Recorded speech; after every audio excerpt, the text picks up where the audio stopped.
US. മുൻ state secretary Antony ബ്ലിങ്കന്റെയും മുൻ ദേശീയ സുരക്ഷാ ഉപദേഷ്ടാവ് ജെയ്ക്ക് സള്ളിവന്റെയും സുരക്ഷാ അനുമതി പ്രസിഡന്റ് ഡൊണാൾഡ് ട്രംപ് റദ്ദാക്കിയതായി വൈറ്റ് ഹൌസ് വൃത്തങ്ങൾ അറിയിച്ചു.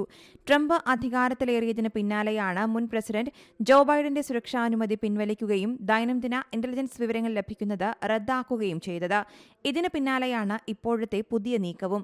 ബൈഡന്റെ ഡെപ്യൂട്ടി അറ്റോർണി ജനറൽ ലിസ മൊണാക്കോയുടെ സുരക്ഷാ ക്ലിയറൻസുകളും ട്രംപ് അസാധുവാക്കിയിരുന്നു.